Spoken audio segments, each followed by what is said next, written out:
bien, l'association CancRun, du coup, est née il y a maintenant 5 ans. C'est le 5e anniversaire cette année. Elle a été créée donc pour 3 missions principales, en fait.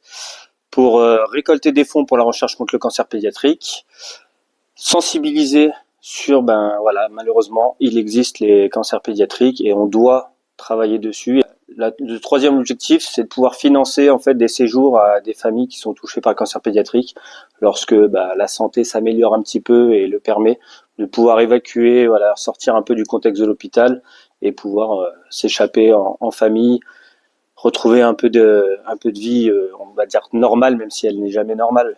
À partir du moment où on a cette maladie, essayer de sortir du cadre de l'hôpital et pouvoir respirer un peu. Alors on a créé l'association suite au diagnostic du cancer de ma fille Sarah, donc en 2019. On a su qu'elle avait un cancer avancé, un neuroblastome de stade 4. Donc une fois qu'on nous annonce une telle maladie, on part tout de suite dans le combat. On y va, de toute façon on n'a pas le choix. Hein. Et puis Sarah était tellement pleine de vie, il fallait qu'on suive, quoi. Il fallait être à ses côtés et être dans le combat. Sauf qu'en fait, au bout d'un moment, on se sent démunis, on ne sait plus trop comment faire, on est complètement impuissant en tant que parent, donc on se dit comment apporter notre aide. Et donc c'est là qu'on a dit on veut créer une association, pouvoir apporter aussi notre pierre à l'édifice. Et dans notre campagne, peut-être que petit à petit, on va pouvoir sensibiliser les gens. Pour financer principalement nos diverses missions et notamment la recherche, on met en place divers événements et particulièrement une course à obstacles tout le temps sur le week-end de la Pentecôte, donc fin mai ou début juin. Pourquoi une course à obstacles ? On voulait en fait représenter, on cherche un événement qui montrait un peu le combat de l'enfant face au cancer, donc l'esprit de la course sur une longue durée, entrecoupé de plusieurs obstacles, c'est vraiment le combat d'un enfant quand il lutte face à la maladie. Donc on s'est dit, c'est la bonne chose, on voulait quelque chose qui puisse être fait de manière familiale, donc avec une partie enfant et une partie plus adulte, un parcours qui puisse être fait vraiment ensemble en famille.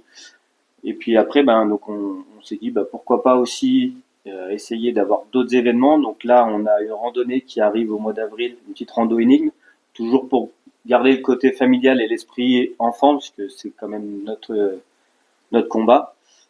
Et après, principalement au mois de septembre, du coup, le mois de sensibilisation qui s'appelle Septembre en Or. On parle souvent d'Octobre Rose, de Novembre Bleu et très peu de Septembre en Or. Donc on aimerait vraiment aussi mettre l'accent là-dessus, pouvoir sensibiliser et faire parler le cancer pédiatrique et pouvoir lutter avec de plus en plus de monde à nos côtés, que tout le monde rejoigne notre combat. Voilà. Sarah a participé, elle était même bénévole, elle participait à la course, c'était le rendez-vous annuel à ne pas manquer, elle y tenait.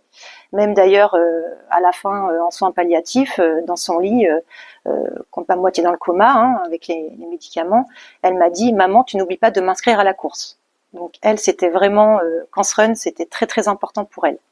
Donc tout le monde peut participer à son niveau à la lutte contre le cancer pédiatrique en étant bénévole, en participant à la course CancRun ou en participant à d'autres événements d'associations qui œuvrent dans le même but, ou aussi en étant partenaire, parce qu'on recherche des partenaires aussi pour la course CancRun. C'est très important parce que depuis qu'on a créé CancRun, on a quand même récolté 36 000 € qu'on a reversés à la recherche médicale, aussi pour les séjours pour les familles. Donc ça, c'est très important. On participe au colloque pour le cancer pédiatrique à Paris par l'association Imagine for Margot. C'est des beaux colloques et en fait, on arrive à savoir un petit peu s'informer sur les avancées scientifiques. On rencontre des chercheurs, des oncologues, des familles. Et donc, grâce à ça aussi, on peut cibler vraiment des projets concrets. C'est cadré, on sait où vont l'argent. Et ça, c'est très important de savoir où vont les dons. Donc voilà, vous pouvez nous faire confiance. Il est très important aujourd'hui d'œuvrer dans ce sens parce qu'il y a beaucoup d'enfants malheureusement qui sont touchés par le cancer.